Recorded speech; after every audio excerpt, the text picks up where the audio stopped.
है उसका वर्णन जब हम करते हैं। ये प्रदोष की पूजन का विधान किसने बनाया, ये प्रदोष की पूजन का नियम किसने बनाया, ये प्रदोष की संध्या काल का, प्रदोष के समय का पूजन का विधान कौन बनाया, ये प्रदोष के समय पर एक बेलपत्र चढ़ाने का विधान किसने बनाया, प्रदोष के समय पर एक समीपत्र चढ़ने का विधान किसने बनाया, प्रदोष के समय पर अगर मान लो कोई भिखारी से भिखारी व्यक्ति भी है जो ठेला चला रहा है, उसके पास में खाने के लिए कुछ नहीं है, फटे कपड़े पहन रहा है, उसकी जिंदगी में कुछ भी नहीं बचा और कर्जे में लतालूम हो गया, एक चावल का दाना अगर वो प्रदोष के दिन, प्रदोष काल में शाम के समय पर शंकर के शिवलिंग पर चढ़ा देता है तो 3 या 4 प्रदोष में उसका कर्जा चूकना प्रारंभ हो जाता है। प्रदोष का विधान इतना ये प्रदोष का वर्णन करा किसने, इतना प्रदोष की महत्वता बताई किसने, कौन करे इतना वर्णन। अगर प्रदोष की महत्वता बताने वाला कोई है, इसीलिए मेरे शंकर भगवान माता सती को लेकर कुंभज ऋषि के यहाँ,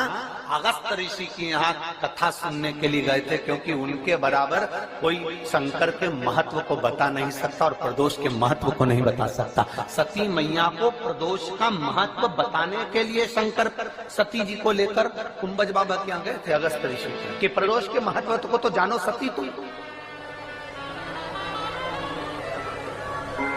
तुम प्रदोष के महत्व को तो सती जानो, तुम प्रदोष के महत्व को तो सती पहचानो कि प्रदोष का महत्व क्या होता है, प्रदोष काल का महत्व क्या होता है, प्रदोष के समय का महत्व क्या होता है। जिस समय पर सूरज डूब रहा हो, चंद्र प्रकाशित हो रहा हो,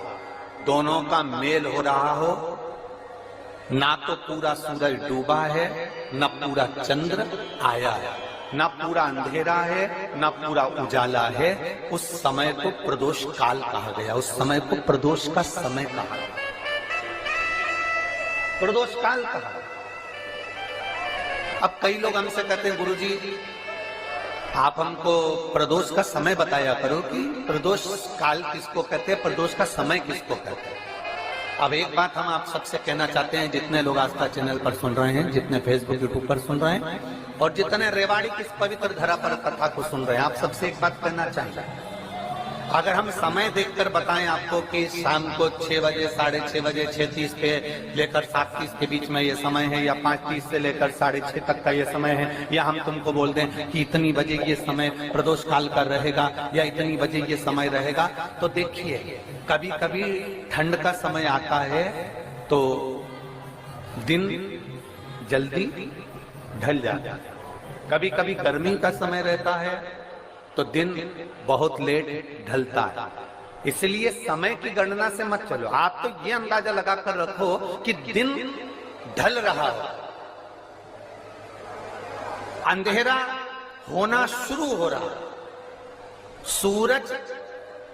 डूब रहा हो, चंद्र प्रकाशित हो रहा हो, अंधेरा अपना काम कर रहा है, सूरज ढलता जा रहा है, दिन कम होते चले जा रहा है और अंधेरा थोड़ा बढ़ते चले जा रहा है। इन दोनों का जो मिलन का समय हो, अब वो कितनी भी बजे, आप तो बस उसके मिलन का समय निकाल लो, वही समय प्रदोष काल कहलाता है, वही समय प्रदोष काल। सोमवार की प्रदोष पड़ती है तो शंकर भगवान कैलाश पर निवास करते हैं, मंगलवार की प्रदोष पड़ती है तो शिव काशी में निवास करते हैं,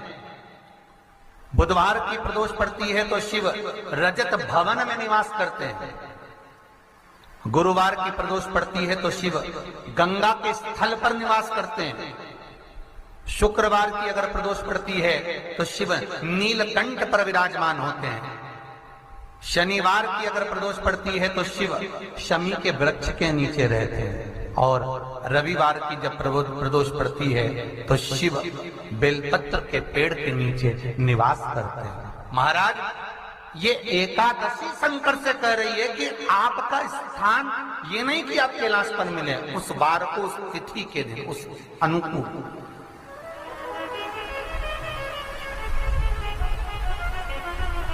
हमारे यहाँ कहते हैं सोमवार की जो प्रदोष पड़ती है वो इच्छा पूर्ति करती है,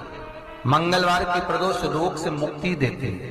बुधवार की प्रदोष कामना की पूर्ति करती है, गुरुवार की प्रदोष शत्रुओं का नाश करती है, शुक्रवार की प्रदोष सुख और शांति देती है, शनिवार की प्रदोष संतान का सुख देती है, और रविवार की प्रदोष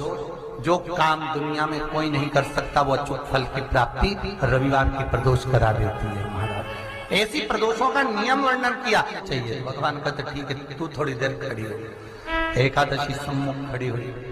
पार्वती जी ने जिस अंगुष्ठ का जल पीने के लिए लिया था हाथ में,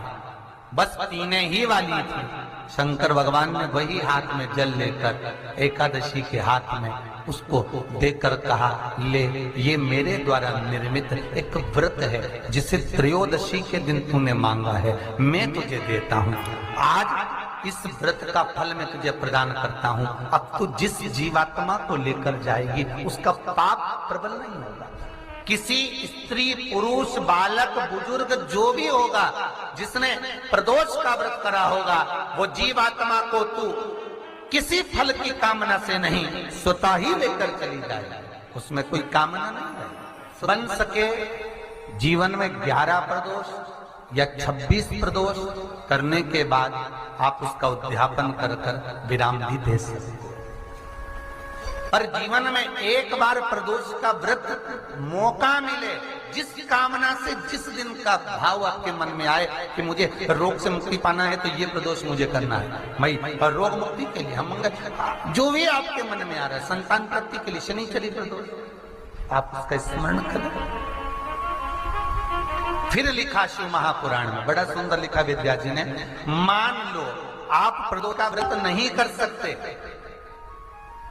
आप अगर व्रत नहीं कर सकते तो प्रदोष के दिन, प्रदोष काल में